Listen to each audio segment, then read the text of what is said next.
Hey guys, welcome back to another video. I know it's been a while since we've done an espresso video together. Unfortunately, I have started school again, and so unfortunately the life of a grad student, it's a little bit difficult to make videos, but I still plan on making videos periodically. But hopefully, if you guys like this video, maybe it'll encourage me to make them more frequently when I do find the time.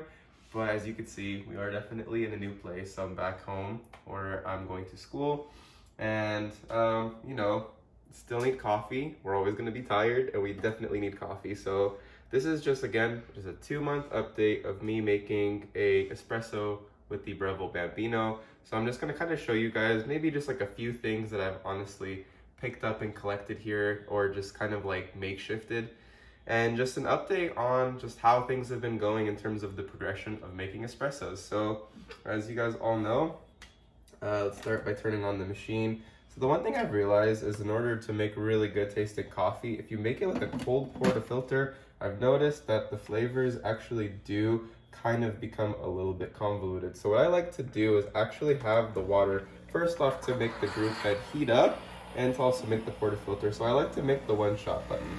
And while that's running, I've already dosed 17 grams of water, and actually I got this little neat trick from James Hoffman recently. If you guys haven't watched that video, it's a really good one on trying to get the static out of your beans. So what I like to do is I take a water dripper right here. I just add 3 drops of water, so 1, 2, 3, like so.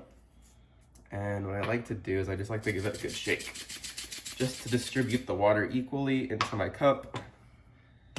And then what we do from there is we just take this, just give it a good shake on top, and everything should go in. And now we can just start the grinding process and just kind of see how that goes. And of course it takes a little bit of time, but I could kind of like explain to you guys a couple of things that have happened to me recently.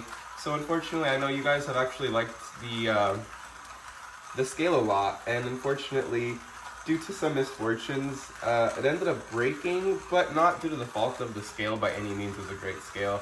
But I figured I just wanted to give another shot of a scale I saw from another video. This one is the Greater Good scale, and it's also a precise scale as well. And I like the fact that the number on this scale is actually a little bit more legible, and you have the Tare button, and you're able to do a lot with this scale as well. Both really good scales, but I just wanted to give this one a shot, just to update it, and just see. I mean, maybe if all else fails, at some point in time, maybe I might go back to the Taylor scale. But we'll see. But for now, I like the scale a lot. Actually, the numbers on this one are a lot more legible as well. And let's see if we can continue the grind. But as you can see, I still enjoy grinding my beans a lot. I feel like it's a very rewarding process that you don't get. And I can tell you get a lot of clarity, a lot of really good things that come from the beans, especially when you grind it at a slower pace. Because I've noticed that the more slow I have a tendency to grind, the better the bean quality will come out in terms of quality from the taste itself from the espressos, okay? But now as you can see, so we are done.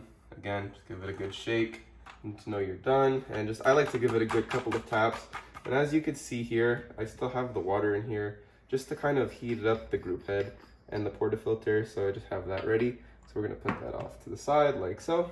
And what I like to do is just take the water, just dump it in here, and then we'll just dump that later.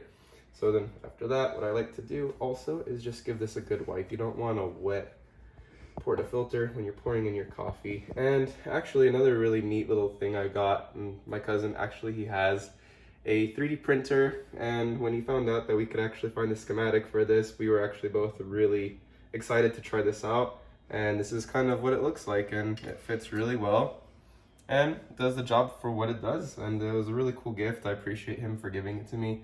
But yeah, so what we'll do is we'll put this over here like this, and we just pour it in here. What I like to do is just give it a good tap on the top like so. Okay, we got everything out right there.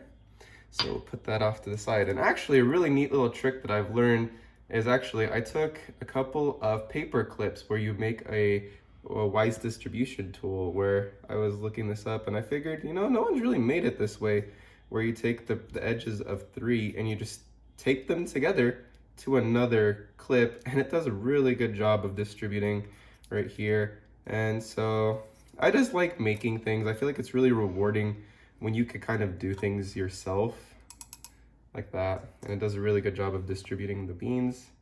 And then just, I like to hold it down, give it a good couple of taps to kind of get it in there, get it down, take the head off of that. And then we will just take this right here. All right, our distributor, just give it a good couple of spins like so. All right.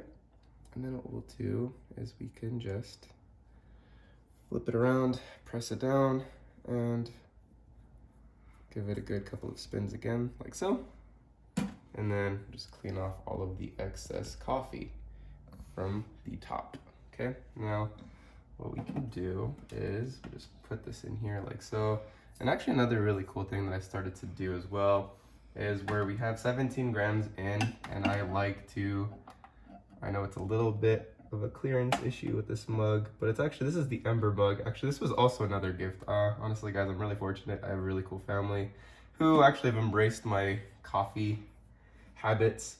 And this one allows you to actually keep the coffee hot for, actually, I believe if it's 2 hours. But so we could see here is I'm trying to aim for about 34 to 36 grams of coffee.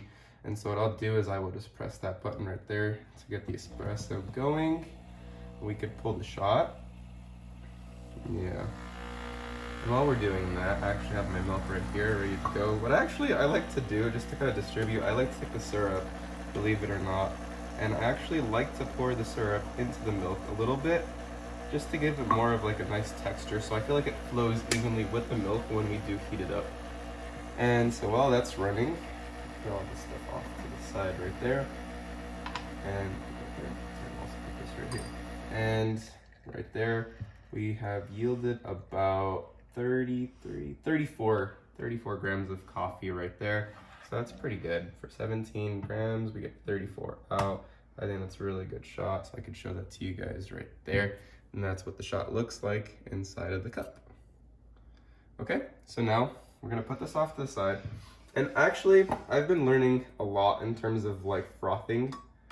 So what you do actually is, I saw this from another YouTuber. Actually, I can't recall his name off the top of my head right now, but he actually taught me a really neat little trick where you put the wand inside where the spout is perfectly enough to give it an angle, but it will touch the inside of the milk. And then you should hear a ripping sound as usual when you are frothing.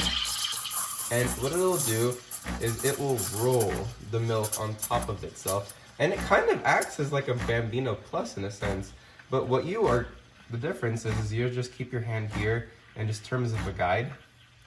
And you'll just feel the milk until it gets too hot to touch, and that's how you know it's ready. Again, usually it takes about 38 seconds to 40 seconds, I usually notice. And it's pretty cool because you'll just see the milk progressively roll over itself. And I think that this method has been honestly the most consistent for me if I just don't want to really do too much in terms of just getting consistency.